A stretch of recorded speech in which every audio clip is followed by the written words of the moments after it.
اللہ کے رسول صلی اللہ علیہ وسلم نے فرمایا لا تزال عصابۃ من امتی، ہمیشہ میری امت میں سے ایک جماعت یقاتلون علی ابواب بیت المقدس، بیت المقدس کے دروازے پہ کھڑے ہو کے لڑے گی، بیت المقدس کی حفاظت کرے گی، وما حولہ، اس کے ارد گرد کی بھی حفاظت کرے گی اور اس پہ بھی لڑائی کرے گی، لا یضرہم خذلان من خذلہم، کوئی رسوا کرنے والا انہیں رسوا نہیں کر سکے گا، کوئی برباد کرنے والا انہیں رسوا نہیں کر سکے گا۔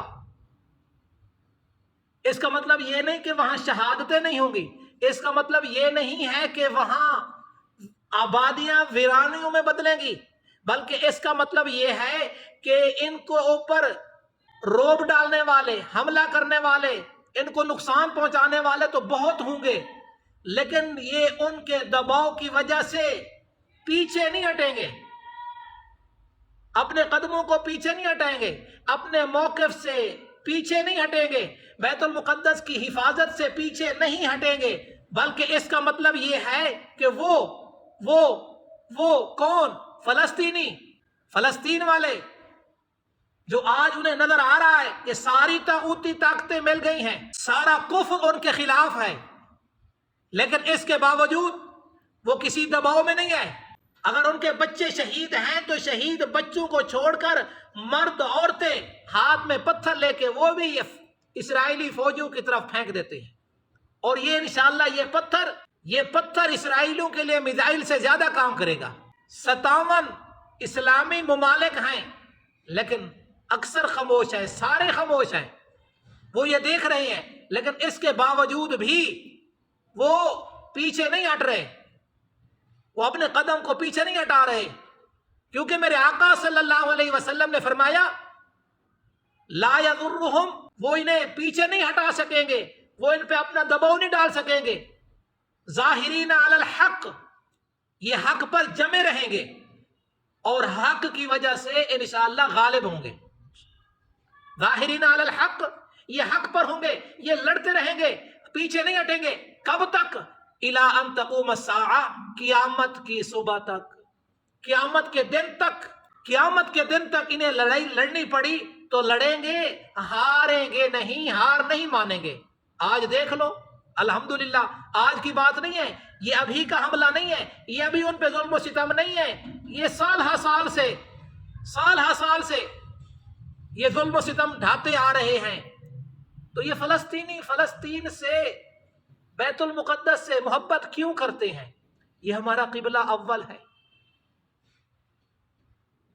اللہ تبارک و تعالیٰ نے اس کا تذکرہ قرآن مجید میں فرمایا الذی بارکنا حولہ، اللہ نے اس کے ارد گرد کو برکتیں رکھی ہیں۔ بیت المقدس پہ بھی اللہ کی رحمتیں برکتوں کا نزول ہو رہا ہے، لیکن اس کے ارد گرد بھی قرآن مجید کہتا ہے اللہ نے برکتیں رکھ دی ہیں۔ ان برکتوں کی ایک وجہ، فلسطین میں کئی انبیاء پیدا ہوئے اور انہوں نے اس کے اندر لڑکپن، جوانی، نبوت کا زمانہ گزارا، اور پھر اسی زمین کے پیٹ میں آج بھی موجود ہے، اسی فلسطین کی زمین پر ان کی قبریں ہیں۔ حضرت ابراہیم علیہ السلام نے جب ہجرت کی تو ابراہیم علیہ السلام کی ہجرت فلسطین کی طرف تھی۔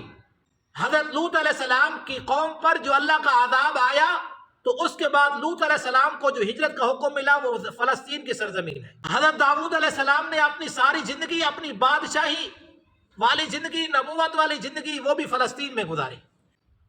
حضرت سلیمان علیہ السلام نے فلسطین میں بیٹھ کر ساری روئے زمین کی حکومت کی ہے۔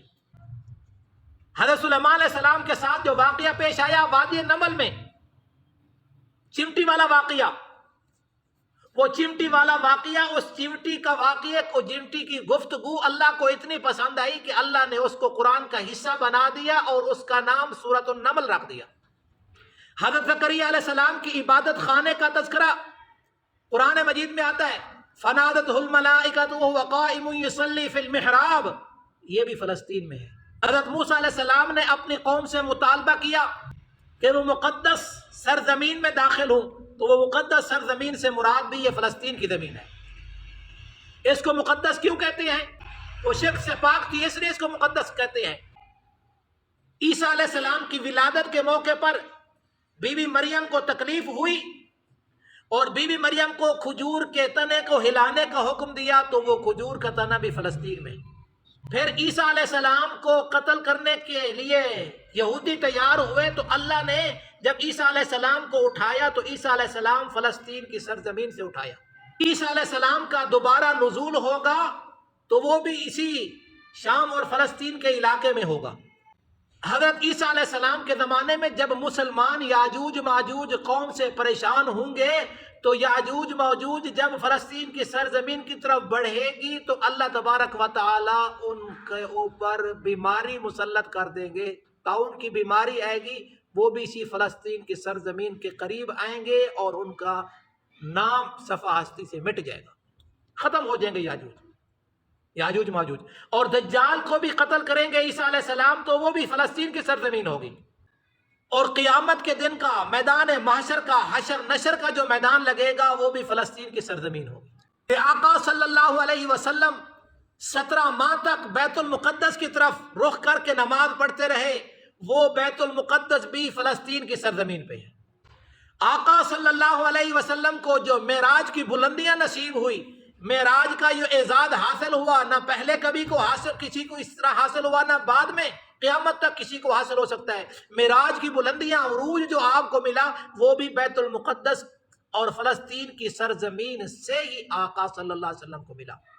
اور 1.25 لاکھ کم و بیش انبیاء کی امامت، امام الانبیاء کا جو لقب آپ کو دیا گیا وہ بھی کون سی سرزمین ہے؟ فلسطین کی سرزمین بیت المقدس ہے۔ حضرت عمر رضی اللہ تعالیٰ عنہ کا زمانہ اسلامی فتوحات کا دور اور زمانہ ہے۔